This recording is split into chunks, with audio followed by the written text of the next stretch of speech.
Sir ಅದೇ ಈಗ love story ಈಗ ಎಲ್ಲದ್ರಲ್ಲೂ ಎಮೋಷನ್ ಲವ್ ಅಂತೂ ಇದ್ದೇ ಇರುತ್ತೆ.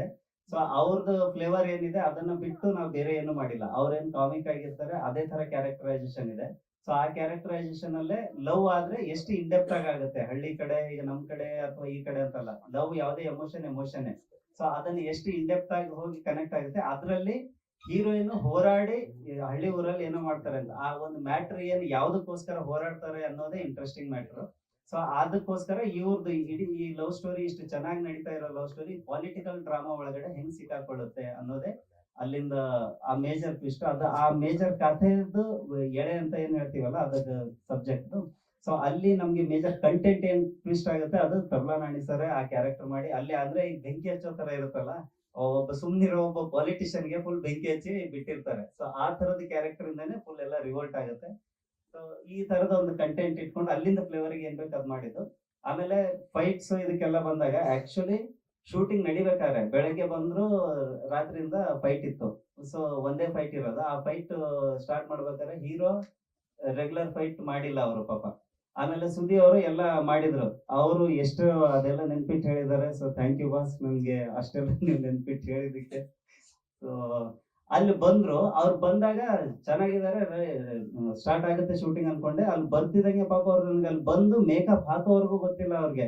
ಆಮೇಲೆ ನಾನೇ ಒಂದ್ ಸ್ವಲ್ಪ ಮೆಡಿಕಲ್ ನಾಲೆಜ್ ಇರೋದ್ರಿಂದ ಚೆಕ್ ಮಾಡ್ತೀನಿ, 103, 104 ಡಿಗ್ರಿ ಜ್ವರ. ನನ್ಗೀಗ ಅವ್ರಿಗೆ ಬಿಟ್ಕೊಡಕ್ಕೂ ಆಗ್ತಿಲ್ಲ, ಇವತ್ ಬೇಡ ಬಸ್ ನೈಟ್ ಅಂತ ಹೇಳಕ್ಕೂ ಆಗ್ತಿಲ್ಲ.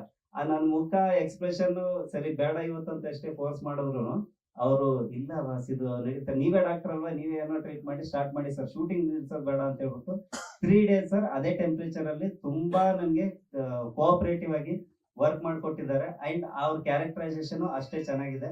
ಸೊ ಎಲ್ಲಾರು ಆ ಪಾತ್ರಕ್ಕೆ ತಕ್ಕಂಗೆ ತುಂಬಾ ಸಪೋರ್ಟಿವ್ ಆಗಿ ಮಾಡಿದ್ರೆ. ಆಮೇಲೆ ರಮೇಶ್ ಭಟ್ ಸರ್, ನಾನು ಎಷ್ಟೋ ಸತಿ ಹೇಳ್ತೀನಿ ಅವ್ರಿಗೆ, ಸರ್ ನೀವು ಸರ್ ಅಂತ ಕರೀಲೇಬೇಡಿ ಸರ್, ನನಗೆ ಉಮೇಶ್ ಅಂತ ಕರೆದ್ರೆ ಸಾಕು ಅಂತ. ಬಟ್ ಅವರು ಅಂತ ಲಿಜೆಂಡ್ರಿ ಇದಾದ್ರೂ ಪ್ರತಿ ಸತಿ ಸಣ್ಣ ಸಣ್ಣದೊಂದು ಲೈನ್ ಚೇಂಜ್ ಮಾಡ್ಬೇಕಿದ್ರೆ ಸರ್ ಇದನ್ನ ಹಿಂಗ್ ಮಾಡೋಣ, ಸರ್ ಇದನ್ನ ಹಿಂಗ್ ಮಾಡೋಣ ಅಂತ ಹೇಳ್ಬಿಟ್ಟು ಹೇಳಿ ಆ ತರ ಸಜೆಷನ್ ಕೊಟ್ಟು ಮಾಡಿರೋ ಸಿನಿಮಾ ಸರ್. ಎಲ್ಲಾರ್ದು ಸಪೋರ್ಟ್ ತುಂಬಾ ದೊಡ್ಡದಾಗಿದೆ ನನ್ಗೆ. ಇದೆಲ್ಲ ಆದ್ಮೇಲೆ ನನ್ಗೆ ನನ್ನ ಟೆಕ್ನಿಕಲ್ ಟೀಮು ಶೇಖರ್ ಚಂದ್ರ ಸರ್ ಕ್ಯಾಮ್ರಾಮನ್, ಮಾಸ್ ಮಾಧವ್ ಅವರು ಫೈಟ್ ಕೊರಿಯೋಗ್ರಫಿ ಮಾಡಿದ್ದು, ಆಮೇಲೆ ಭೂಷಣ್ ಮಾಸ್ಟರ್ ಒಂದು ಸಾಂಗ್ ಕೊರಿಯೋಗ್ರಫಿ ಮಾಡಿದ್ದು. ಆಫ್ಟರ್ ದಟ್ ನನ್ಗೆ ಚೆನ್ನೈಯಲ್ಲಿ ನಾನು ಕೋಟಿಗೊಬ್ಬ 3 ಮಾಡ್ಬೇಕಾದ್ರೆ ಎಡಿಟಿಂಗ್ ಪೋರ್ಷನ್ಸ್ ಅಲ್ಲೆಲ್ಲ ರೀವರ್ಕ್ ಎಲ್ಲ ಮಾಡಿಸ್ತಾ ಇದ್ವಿ. ಸೊ ಅವಾಗ ನನಗೆ ಪರಿಚಯ ಆಗಿದ್ದು ನನ್ನ ಫ್ರೆಂಡ್ ಗಣೇಶ್ ಅಂತ. ಸೊ ಇವರು ಬೇಸಿಕ್ಲಿ ಬೆಂಗಳೂರವರು, ಬಟ್ ವರ್ಕ್ ಅಲ್ಲಿ ಮಾಡ್ತಿದ್ರು, ಪ್ರವೀಣ್ ಆಂಟನಿ ಸರ್ ಅವ್ರ ಹತ್ರ ವರ್ಕ್ ಮಾಡ್ತಿದ್ರು. ಸೊ ಅಲ್ಲಿ ಕೊಲಾಬ್ರೇಟ್ ಆಯ್ತು. ಇದು ಸಿನಿಮಾ ನೋಡಿದ ತಕ್ಷಣ ಅವ್ರು ಆ ಫ್ಲೇವರ್ ಕಟ್ ಮಾಡ್ಕೊಟ್ರು. ಈಗ ಒಂದಷ್ಟು ಜನರಿಗೆ ಟ್ರೇಲರ್ ತೋರಿದ್ರು ತಮಿಳ್ ಸಿನಿಮಾ ಇದ್ದಂಗಿದೆ ಅಂತ ಅಂದ್ರು ಒಂದಷ್ಟು ಜನ. ಅದು ಏನಾರ ಬಂದ್ರೆ ಅದಕ್ಕೆ ಕಾರಣ ಅವರು ಕಟ್ ಮಾಡಿರೋದು. ಸೊ ಓವರ್ ಆಲ್ ಒಂದು ಹಳ್ಳಿ ಫ್ಲೇವರ್, ಒಂದು ಒಳ್ಳೆ ಕಂಟೆಂಟ್, ಮೆಸೇಜ್ ಓರಿಯೆಂಟೆಡ್ ಇದೆ. ಬರೀ ಲವ್ ಸ್ಟೋರಿ ಅಂತಾನೆ ಇಲ್ಲ, ಅದ್ರ ಜೊತೆ ಫನ್ ಅದೆಲ್ಲ ಇದೆ. ಆಮೇಲೆ ರಮೇಶ್ ಭಟ್ ಸರ್ ತುಂಬಾ ಒಂದು ಪ್ರೀಶಿಯಸ್ ಕ್ಯಾರೆಕ್ಟರ್, ತುಂಬಾ ಕಮ್ಮಿ ಬರುತ್ತೆ ಬಟ್ ತುಂಬಾ ಒಳ್ಳೆ ಸ್ಕೋಪ್ ಇರ್ತಕ್ಕಂತ ಒಂದು ಕ್ಯಾರೆಕ್ಟರ್. ಸೊ ಅವರಿಬ್ರು ತಂದೆ ಮಗಳು ಕರೆಕ್ಟ್ ಆಗಿ ಒಪ್ತಿದ್ದಾರೆ ಅಂತ ಅನ್ಕೊಂಡಿದ್ದೀನಿ.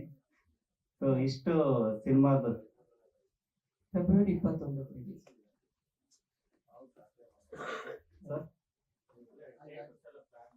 ಹಾ ಅದಕ್ಕೆ ಬರ್ತೀನಿ ಸರ್. ಈಗ ನನ್ನ ಟೀಮ್ ನನ್ನ ಡೈರೆಕ್ಷನ್ ಟೀಮ್ ಆಗಿರ್ಬೋದು, ಅದೆಲ್ಲ ತುಂಬಾ ಸಪೋರ್ಟಿವ್ ಆಗಂತೂ ವರ್ಕ್ ಮಾಡಿದ್ದಾರೆ. ಎಲ್ಲರ ಹೆಸರು ಮಲ್ಲು ಅವ್ರು ಹೇಳಿದ್ದಾರೆ. ಸೊ ನಾನು ಅವ್ರು ಹೆಂಗಂದ್ರೆ ಬ್ರದರ್ ಇರ್ತಾರೆ, ಅವ್ರು ಹೇಳಿದ್ರೆ ನಾನು ಹೇಳ್ದಂಗೆ, ನಾನು ಹೇಳಿದ್ರೆ ಅವ್ರು ಹೇಳ್ದಂಗೆ. ಸೊ ಆ ಇದ್ರಲ್ಲಿ ತಗೊಂಡ್ ಕನ್ಸಲ್ಟ್ ತಗೊಂಡು ನಾನು ಯಾವ್ದು ಹೆಸರು ಪೋಸ್ಟರ್ ಡಿಸೈನ್ಸ್ ಮಾಡಿದ್ದು ನಮ್ಮ ಬೀದರ್ ನಮ್ಮ ಹುಡುಗನೇ ಸ್ಟೈಲ್ ಶಿವ್ ಅಂತ. ನನ್ನ ಹಾಕಿಗೂ ಅವರೇ ಮಾಡಿದ್ರು, ಈಗಲೂ ಅವರೇ ಮಾಡ್ತಿದ್ದಾರೆ. ಅಂಡ್ ಡಿಸ್ಟ್ರಿಬ್ಯೂಷನ್ ವಿಚಾರಕ್ಕೆ ಬಂದ್ರೆ ಸ್ಮಾರ್ಟ್ ಮೂವೀಸ್ ಅಂತ ನಮ್ಮ ವಿನಯ್ ರೆಡ್ಡಿ ಅವರು, ಆಮೇಲೆ ನಮ್ಮ ಬಸವರಾಜ್ ಸರ್ ಇಬ್ರು ಸೇರ್ಕೊಂಡು ಪ್ಲಾನ್ ಮಾಡ್ತಿದ್ದಾರೆ. ಸೊ ಮ್ಯಾಕ್ಸಿಮಮ್ ನಾವು ಫಸ್ಟ್ ಅವ್ರಿಗೆ ಹೇಳಿದ್ದು ಉತ್ತರ ಕರ್ನಾಟಕ ಕಾನ್ಸಂಟ್ರೇಟ್ ಮಾಡಿ ಜಾಸ್ತಿ, ಆಮೇಲೆ ಈ ಕಡೆ ಎಲ್ಲ ಇದ್ ಮಾಡಿ ಅಂತ. ಆಮೇಲೆ ಈಗ ದೊಡ್ಡ ಹೀರೋಗಳ ಸಿನಿಮಾ ರೇಂಜ್ಗೆ ನಮ್ಮ ಕಡೆಯಿಂದ ಅವ್ರು ಏನು ಎಕ್ಸ್ಪೆಕ್ಟೇಷನ್ ಮಾಡಿಲ್ಲ, ಅವರೇ ಎಲ್ಲ ಸೆಟಪ್ ಮಾಡಿ ಮಾಡ್ತಿದ್ದಾರೆ. So special thanks to smart movies ಡಿಸ್ಟ್ರಿಬ್ಯೂಟರ್ಸ್ಗೆ. So over all entire Karnataka release ಅಂತೂ ಪ್ಲಾನ್ ಮಾಡ್ತಾ ಇದೀವಿ ಸರ್. 21ನೇ ತಾರೀಕು ಎಂಟೈರ್ ಕರ್ನಾಟಕ ಅಂತಾನೆ ಹೋಗ್ತಿರೋದು. ಸಿಂಗಲ್ ಸ್ಕ್ರೀನ್ಸ್ ಅದ್ ನೋಡ್ಕೊಂಡು, ಯಾಕಂದ್ರೆ ಅದು ಗೊತ್ತಲ್ಲ ನಿಮ್ಗೆ ಅಡ್ವಾನ್ಸ್ ಆ ತರದ್ದು ನೋಡ್ಕೊಂಡು ಪ್ಲಾನ್ ಮಾಡ್ತಾ ಇದೀವಿ. But entire Karnataka we are going for around ಒಂದು 70 ಥಿಯೇಟರ್ ಅಂತ ಅನ್ಕೊಂಡಿದೀವಿ. ನೋಡೋಣ ಸರ್ ಆ ಟೈಮ್ಗೆ ಏನಾಗುತ್ತೆ.